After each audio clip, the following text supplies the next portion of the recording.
With a deafening crack, a section of fencing erupted as thunder, my hulking bison bull, barreled straight through it, unleashing chaos.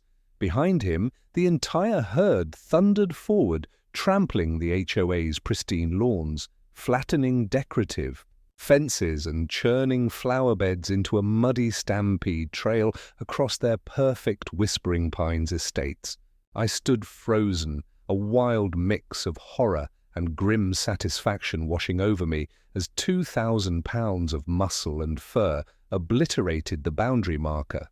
The glossy white sign with gold lettering, planted without my consent, right on my property line just last week to flaunt their community pride. Now it lay half sunken in muck, split by thunder's massive horns. It was a disaster unfolding before my eyes, but one I should have seen brewing after months of simmering tension, those pointed jabs at town meetings, the increasingly venomous letters, the not-so-subtle threats about property values and standards. This chaos was the boiling point, as my bison, whose ancestors roamed these Montana plains long before any of us, reclaimed their turf in the most spectacular way. Grabbing my rope and whistling for my horse, I knew exactly who'd sparked this showdown, and it sure wasn't me or my herd. I'm Rick Harmon, and the Harmon family has worked this land for 4 generations. My great-grandfather, Ezekiel Harmon, staked our homestead in 1893 with nothing but a wagon, 4 horses, and a dream to build a legacy. Those weathered cedar beams in our ranch house still bear the marks of his hands. Which city of the United States are you watching from? Drop a comment and share with us if you have any confrontation with the HOA. We will narrate your story on our channel. The original stone fencing that still marks parts of our property line was stacked stone by stone during those first difficult winters.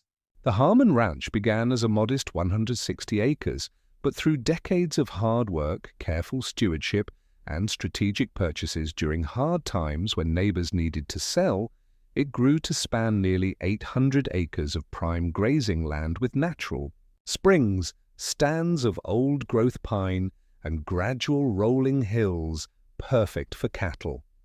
My father, James Harmon, worked this land for 45 years. He taught me everything I know about ranching, how to read the weather from the color of the sunrise, how to find water by watching where the deer congregate at dusk, how to respect the land as a living partner rather than a resource to be exploited. His hands were calloused and scarred from decades of mending fences, pulling calves and wrestling hay bales, but they were gentle when tending to a sick animal or showing me how to properly grip the res. He passed 6 years after my mother, leaving the entire operation to me with a simple note attached to his will. The land knows what it needs. Listen to it. When I inherited the ranch 15 years ago, I made the difficult decision to convert from cattle to bison. The transition was not easy. Bison require more space, sturdier fencing, and an entirely different management approach. The initial investment nearly bankrupted me. The specialized equipment, the reinforced fencing with 8-foot posts set 4 feet into the ground, the training and certification required to handle these semi-wild animals. It all added up to more than the ranch had in liquid assets. I mortgaged everything, took out loans at interest rates that made my accountant WS, and spent sleepless nights wondering if I was destroying my family's legacy through stubbornness and idealism. But I believed in the environmental benefits and a growing market for bison meat. Bison graze differently than cattle, causing less soil erosion and promoting greater biodiversity in the native grasses. Their impact on the land more closely mimics the natural patterns that evolved over thousands of years. And as consumers became more health-conscious and environmentally aware, the demand for lean, sustainably raised bison meat steadily increased. More importantly, there was something deeply satisfying about returning the native species to the land where they had once roamed freely by the millions. The first time I saw my small starter herd of 12 bison grazing against the backdrop of the mountains, that had witnessed their ancestors near extinction, I knew I had made the right choice, regardless of the financial risk. For over a decade, everything worked beautifully. My initial herd of 12 grew steadily as new calves were born each spring, their wobbly legs finding strength on the same hillsides where countless generations of their species had taken their first steps. I added carefully selected bulls from other ranches to maintain genetic diversity, always choosing animals with the calm temperament essential for a manageable herd. By the time the trouble started, my herd numbered 67 animals, including that Spring's calves with their distinctive reddish coats that would darken to the classic chocolate brown as they matured. We established sustainable grazing practices, rotating the herd between 5 large pastures to allow the native grasses to recover. Unlike cattle, which tend to graze an area uniformly close to the ground, bison are selective grazers, creating a mosaic pattern that promotes plant diversity. Native wildflowers returned to areas where they had been absent for generations. Songbird populations increased as the varied vegetation provided more nesting sites and food sources. Even the soil structure improved, becoming more resistant to both drought and flooding, as the deep roots of native grasses reclaimed territory from the shallower-rooted introduced species. The business side flourished as well. I established relationships with high-end restaurants in Bozeman, Missoula, and even as far as Seattle, providing them with premium grass-fed bison meat that commanded top dollar. Our on-site store, selling everything from prime steaks to jerky to leather goods made from hides, attracted a steady stream of tourists and locals. We began hosting educational tours for school groups, teaching the next generation about sustainable agriculture and conservation. The Harmon Ranch became known not just as a business, but as a model of responsible land management and ethical animal husbandry. The business was profitable, the animals were healthy, and the land was thriving. Then 3 years ago, Whispering Pines Estates broke ground on what used to be the Henderson farm to the east of my property. Old Bill Henderson had been my father's closest friend and my unofficial uncle growing up. He taught me to fish in the stream that ran through both our properties, showed me how to track deer through fresh snow, and slipped me peppermint candies during church services when my mother wasn't looking. Bill had no children of his own, and I always assumed his land would eventually be incorporated into the Harmon Ranch. But when he passed, his niece from Minneapolis, a woman who had visited exactly twice in her life and complained about the lack of cell service both times, inherited everything. She held on to the property just long enough for land values to spike before selling to a development corporation for what local gossip reported was nearly 3 times its agricultural value. The developer had purchased 400 acres of prime Montana ranch land and promptly divided it into 2-acre ranches for wealthy out-offsters looking for their slice of Montana paradise.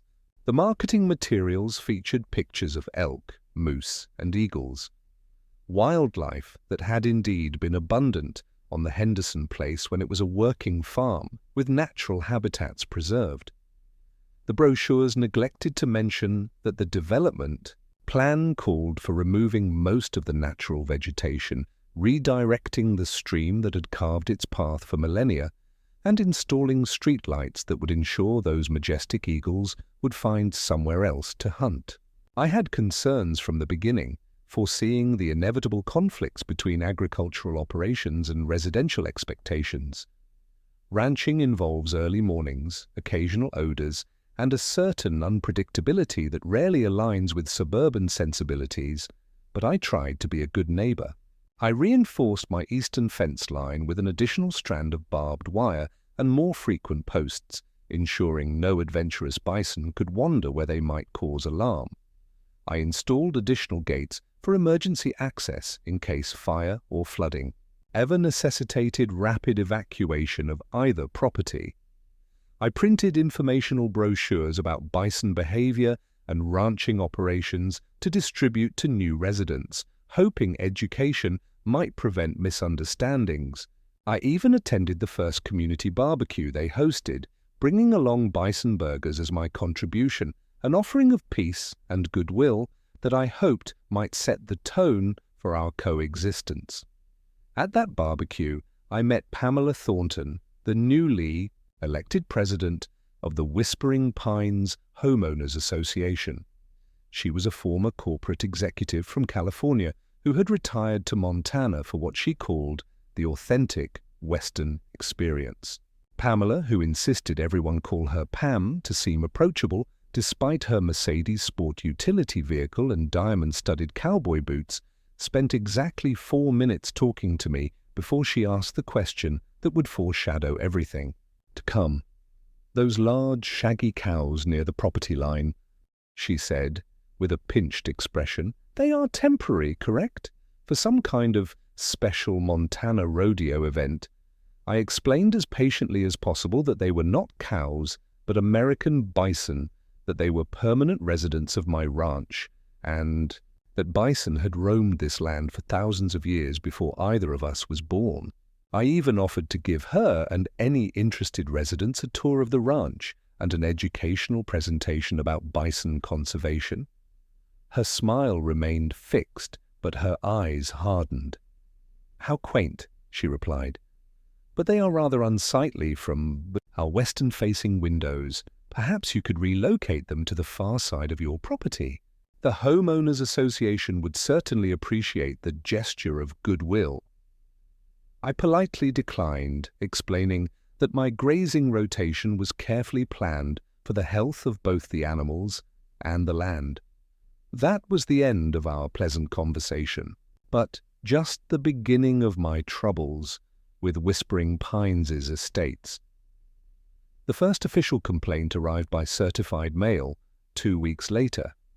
The letter, printed on Homeowners Association letterhead, claimed that my bison constituted a visual nuisance that was negatively impacting property values. It requested that I remedy the situation within 30 days. I consulted with my attorney, who assured me that I was protected by Montana's Right to Farm Act and various livestock regulations. The bison were well contained, properly managed, and completely legal. I sent a polite but firm response explaining this along with educational materials about bison ranching. I genuinely hoped that education might resolve the issue. How naive I was. The second complaint arrived a month later, this time claiming that the bison were creating offensive odors that drifted into the development. Anyone familiar with livestock knows that bison produce far less odor than cattle, and my pasture rotation prevented any significant manure buildup. Nevertheless, I installed additional windbreaks and adjusted my grazing schedule to keep the herd slightly farther from the property line during the summer months when windows might be open, another gesture of goodwill that went unappreciated. By the fifth complaint, this one claiming that bison vocalizations were disturbing residents' sleep despite the fact that bison rarely make noise beyond occasional grunts, I stopped responding altogether. The absurdity of the complaint was matched only by its transparent motive. Bison are among the constant lowing of cattle in North America, nothing like the constant lowing of cattle or braying of horses. Most days, the loudest sounds from my property were the windmill creaking as it pumped water and the distant call of mercs at dawn. Meanwhile, the construction equipment building the final phase of Whispering Pines roared from 7 in the morning until sunset, filling the valley with the beeping of reversing vehicles and the pneumatic hammering of nail guns. But those noises apparently did not violate community standards. I consulted Margaret Chen, the attorney who had helped me establish my business structure when I converted to bison ranching. Margaret specialized in agricultural law and had successfully defended several local farmers from similar encroachment. She reviewed the complaints, my responses, and the relevant state statutes before offering her assessment. "These complaints have no legal merit," she assured me, pushing her reading glasses up on her nose as she scanned the documents. "Montana's Right to Farm Act specifically protects established agricultural operations from nuisance complaints when residential areas expand into traditionally rural areas. Your ranch predates their development by over a century, and bison are classified as domestic livestock under state law. They have no case. She shuffled the papers into a neat stack and fixed me with a pointed look. But that does not mean they cannot make your life difficult. My advice? Document everything. Respond only through official channels when absolutely necessary, and avoid any actions they could construe as confrontational. People like this thrive on conflict. Starve them of it. I followed her advice, setting up a detailed documentation system. Each complaint was scanned and filed chronologically along with notes about related incidents and weather conditions that might affect odor or sound travel. I installed additional security cameras facing the property line, making sure they were visible enough to discourage trespassing, but positioned entirely on my land to avoid accusations of privacy violations. I instructed my 3 ranch hands, Luis, Damon, and Tyler, to report any unusual activity or interactions with Whispering Pines' residents immediately. For a few weeks, things seemed to quiet down. The summer tourist season was in full swing, bringing the usual influx of visitors to our ranch store and keeping us busy with daily tours and direct sales. I began to hope that perhaps the Homeowners Association had accepted the reality of our coexistence and moved on to more tractable issues like unauthorized garden gnomes or unapproved mailbox designs. Then the real harassment began. First came the calls to animal control. An anonymous caller reported, "Neglected livestock on my property 3 times in 2 weeks." Each visit from the county inspector found my operation not only compliant but exemplary. The inspector, Jim Cavanaugh, had known me for years and was as baffled by the complaints as I was. "Someone's got it out for you, Rick," he said during his 3rd visit. "But there is nothing to cite here. Your operation is cleaner than most people's kitchens." The calls eventually stopped when the county began requiring complainants to identify themselves and threatened to issue fines for false reports. Next came the noise complaints. Residents began calling the sheriff's department claiming that my ranch hands were operating machinery at unreasonable hours. In reality, we rarely used heavy equipment and never before 7 in the morning. Deputies responded to 5 such calls before the sheriff personally called me to apologize for the harassment and assure me they would be more discerning about future complaints. Then Pamela tried a new tactic. The Homeowners Association began issuing me fines for aggressive wildlife and inadequate containment fencing. The notices were slipped under my ranch office door or tucked under my windshield wipers. $50 for the first violation, $100 for the second, $500 for the third. My attorney sent a cease and desist letter pointing out that the Homeowners Association had absolutely no jurisdiction over my property and that their actions constituted harassment. The fines stopped arriving, but I could feel the tension building. Something had to give. That something turned out to be an amendment to the Homeowners Association bylaws, declaring my entire ranch a public nuisance and authorizing the board to take necessary measures to protect their community. I learned about this from Sarah Collins, one of the few reasonable Whispering Pines residents who had actually taken me up on my offer to learn about bison. Sarah had voted against the amendment, but was outnumbered. "They're planning something, Rick," she warned during a phone call. "Pamela has been meeting with contractors and security companies. I do not know what they are up to, but I thought you should know." I thanked her for the warning and increased my vigilance, writing the fence line twice daily and installing game cameras at key points along the property boundary. For 2 weeks nothing happened. The cameras captured only deer, coyotes, and the occasional trespassing Homeowners Association member quickly retreating when they noticed the cameras. I began to think that perhaps the amendment was just another empty threat, a way for Pamela to save face with the other residents. Then came the morning that changed everything. I woke before dawn, as usual, heading out to check on a pregnant bison cow that was close to calving.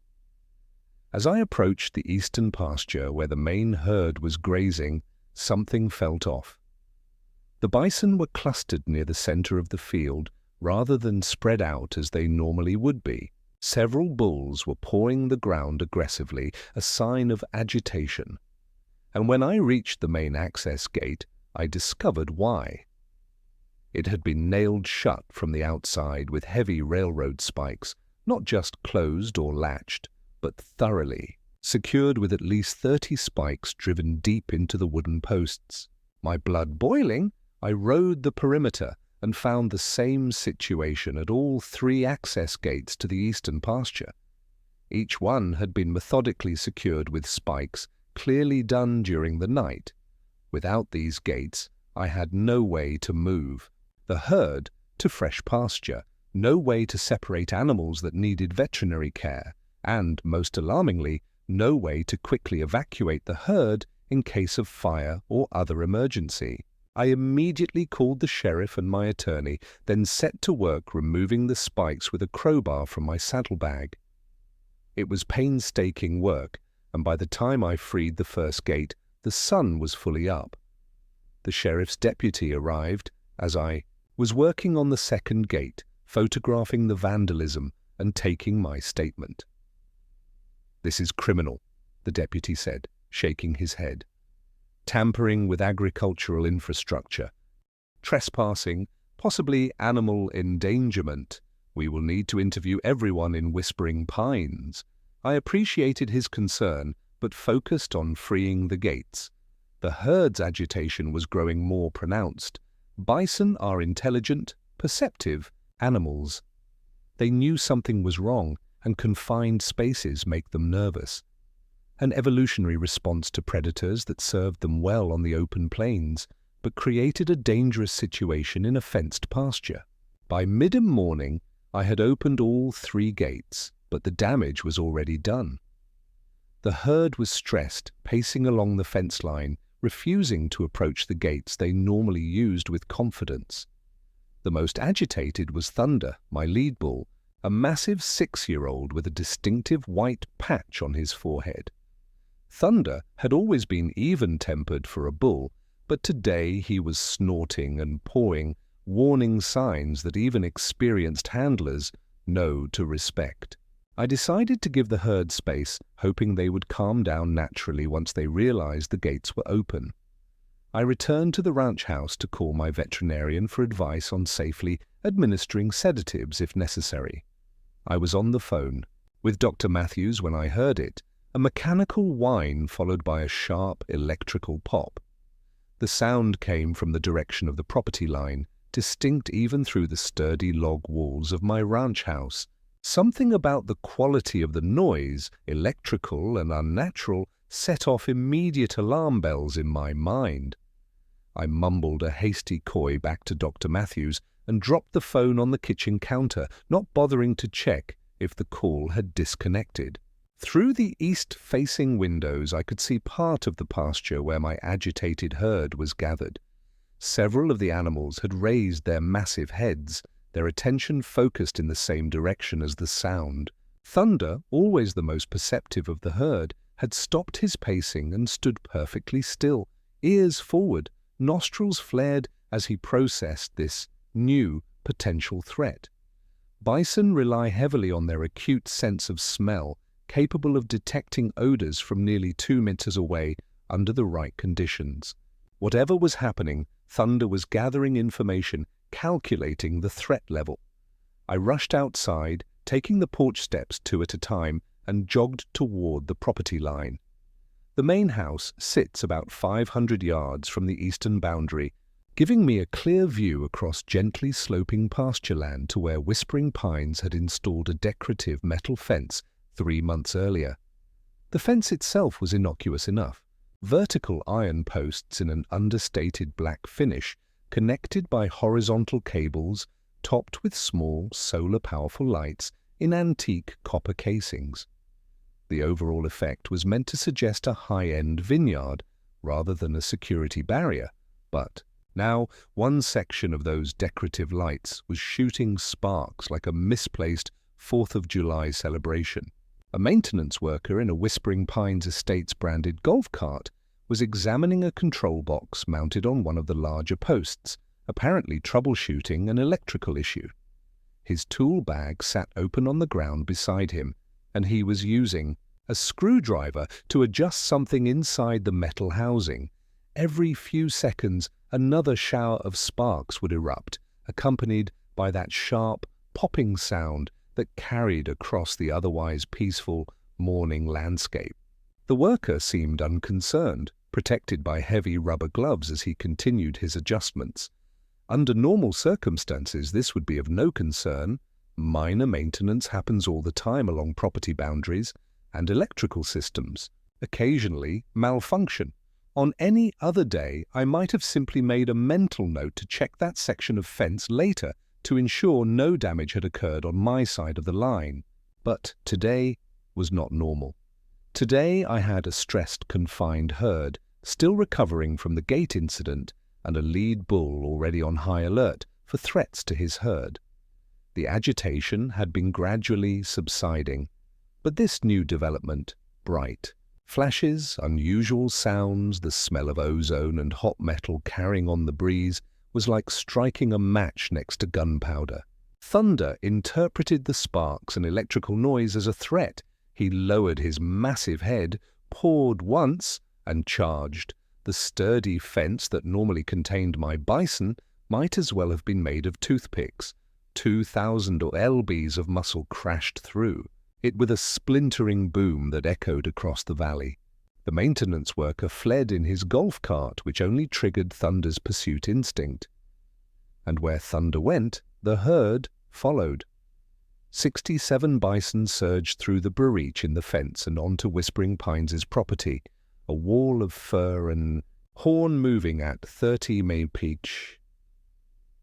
From my vantage point, I watched in horror as my entire livelihood thundered toward the meticulously landscaped community. The bison moved as one massive organism, a dark tide of muscle and fur flowing across the land with terrifying grace and power. Every rancher develops a deep appreciation for these magnificent animals, but that appreciation is always tempered by a healthy respect for their untamed nature. Domestic cattle have had thousands of years of selective breeding to increase docility. Bison have had barely a century of limited human contact. They cooperate with human handlers only because it aligns with their preferences, not out of any innate desire to please. In moments like this, when their wild instincts take over, that fundamental difference becomes starkly apparent. Thunder led them straight across the communal green belt, his hooves tearing up the Kentucky blue grass sod that had been installed at considerable expense just last month. I had overheard the landscaping contractor at the general store boasting about the 5-figure contract for importing and installing the special drought-resistant variety that maintained its emerald color with minimal watering.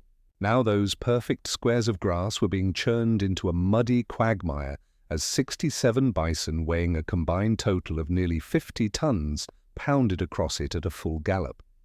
The herd split around a decorative fountain that served as the centerpiece of the green belt, their instinctive hearing behavior allowing them to flow around obstacles without breaking stride like water around a stone. The fountain itself was an elaborate 3-tiered affair of imported Italian marble featuring a larger-than-life statue of a bull moose.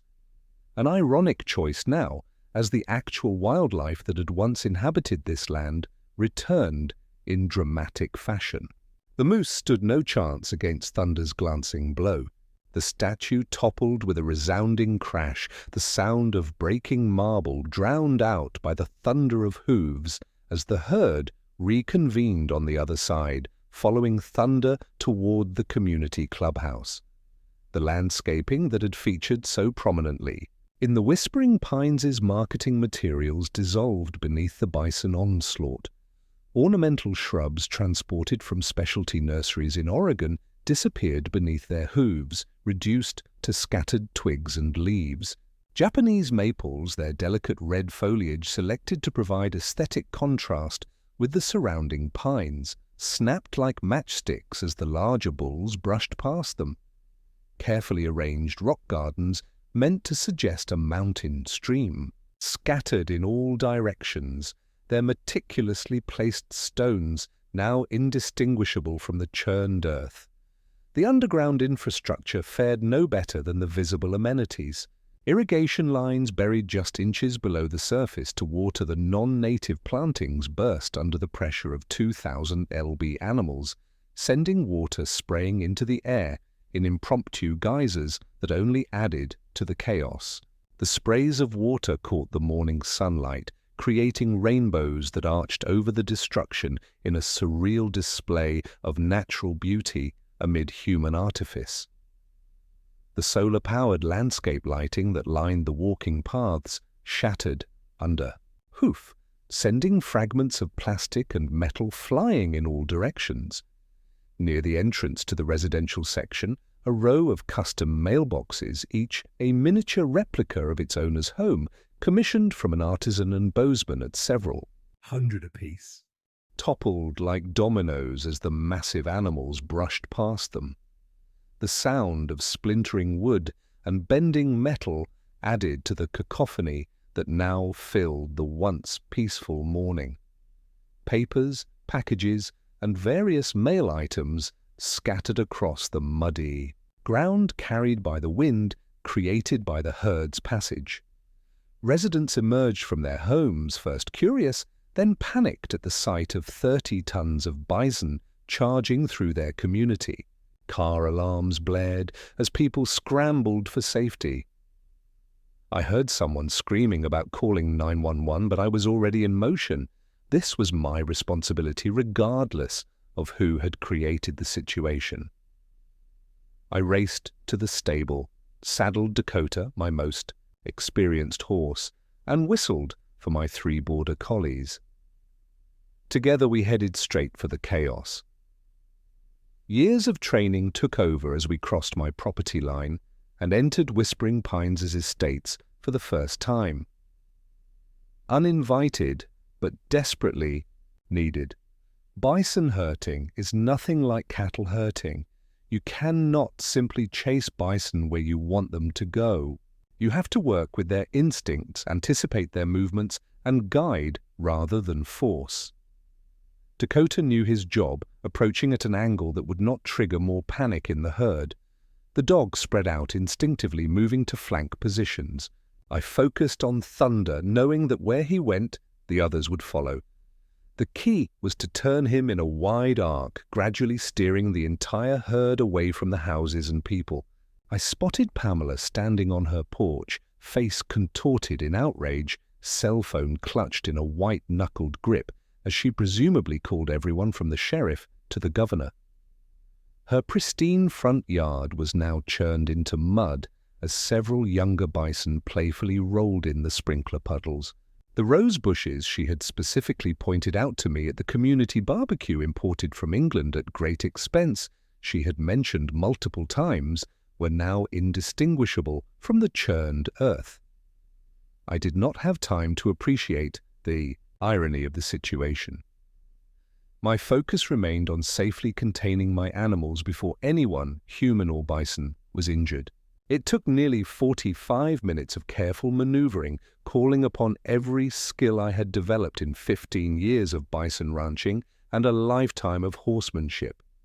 Before that, Dakota moved beneath me with the practiced precision that comes from thousands of hours of training.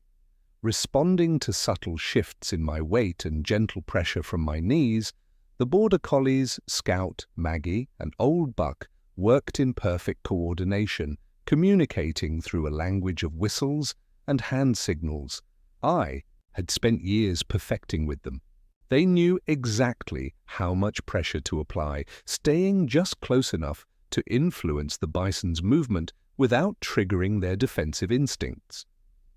Gradually, the chaos began to organize itself into something manageable. Thunder's gallop slowed to a trot as the initial surge of adrenaline began to fade. Bison can maintain a full sprint for remarkable distances. They evolved to outrun wolves across open plains.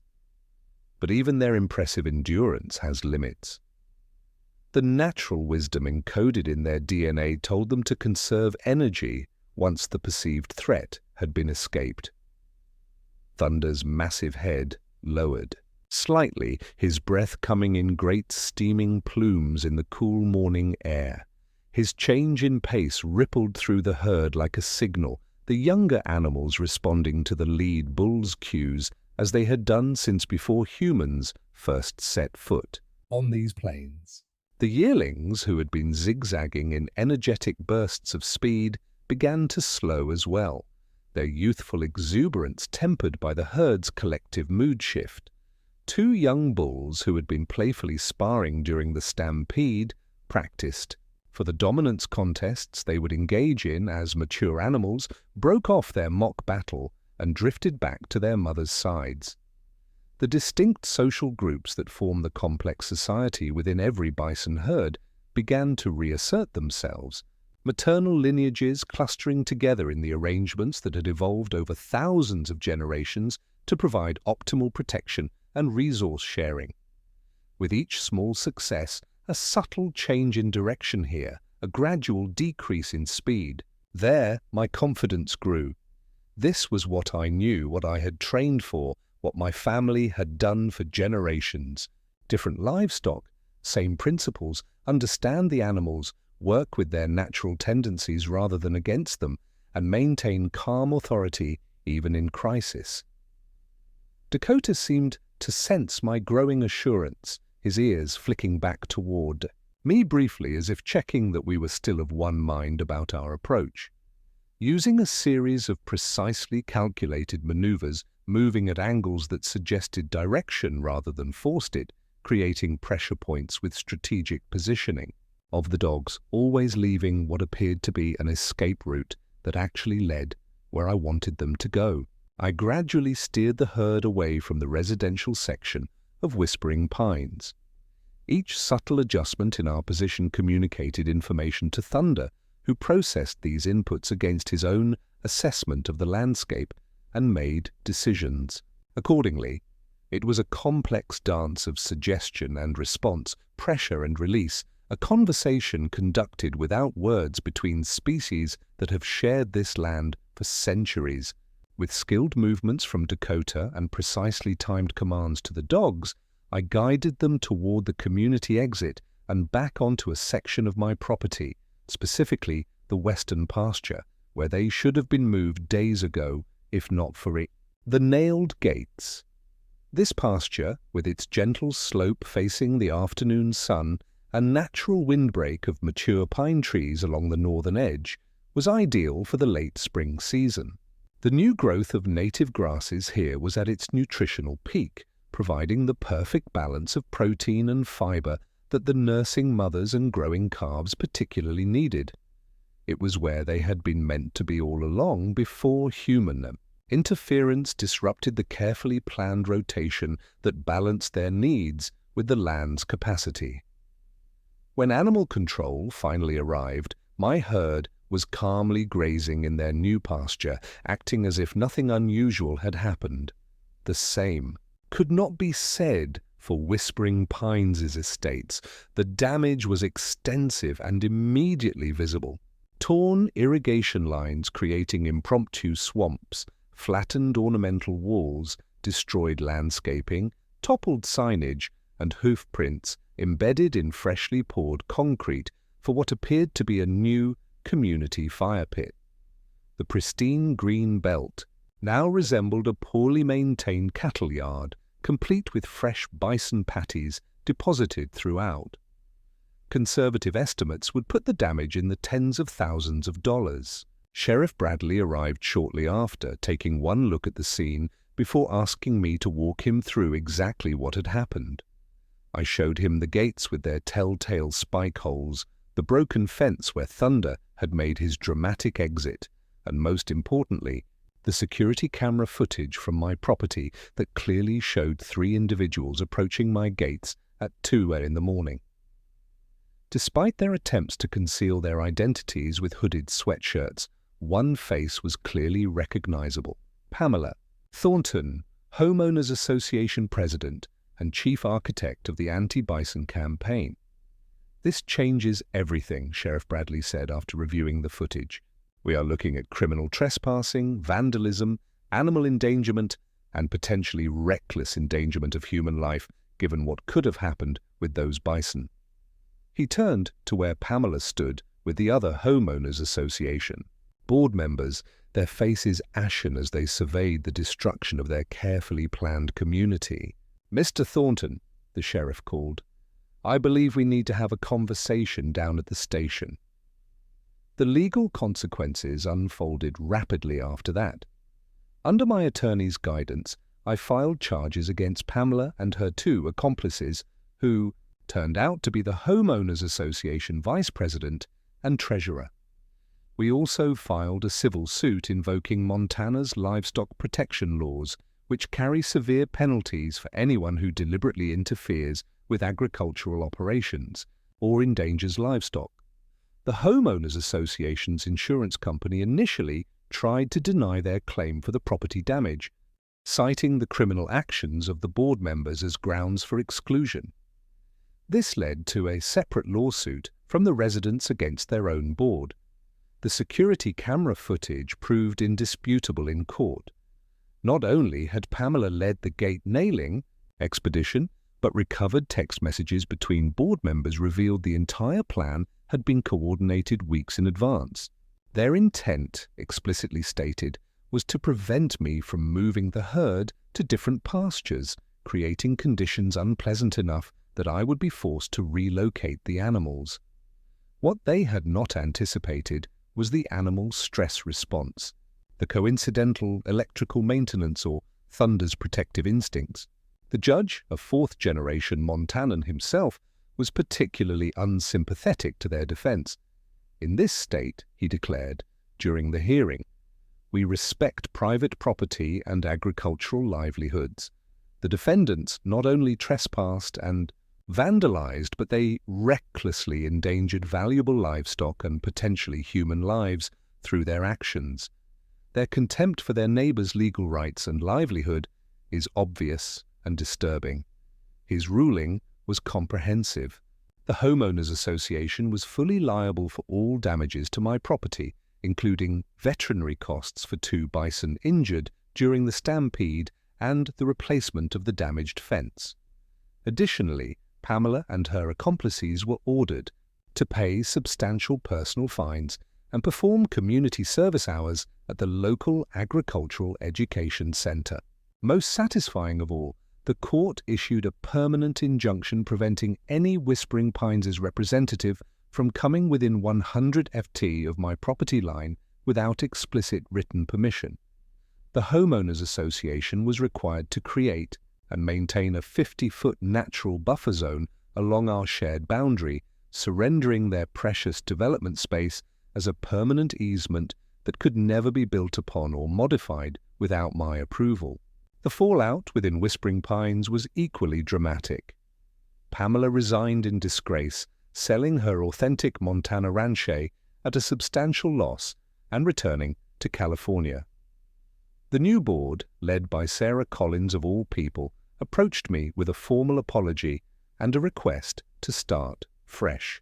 Under Sarah's leadership, they completely revised their bylaws, removing all language about visual nuisances and adding specific protections for neighboring agricultural operations. The Homeowners Association not only repaired my damaged fencing, but upgraded it at their expense, installing wildlife-friendly barriers that would keep my bison secure without disrupting the natural movement of deer and other wild animals. They also funded an educational display at the entrance to Whispering Pines, explaining the historical and ecological importance of bison to the Montana landscape. Most residents, it turned out, had never supported Pamela's vendetta and were genuinely interested in coexisting peacefully with their agricultural neighbor. As for the Bison, they returned to their normal placid routine once the stress of confinement and the stampede had passed. Thunder, whose decisive action had inadvertently become the catalyst for a resolution, seemed particularly satisfied with the new arrangements.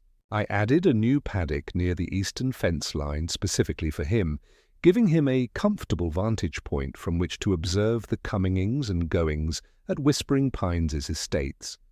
Above his favourite resting spot, I mounted a small brass plaque that only I and a few visitors would ever see, but that gave me immense satisfaction.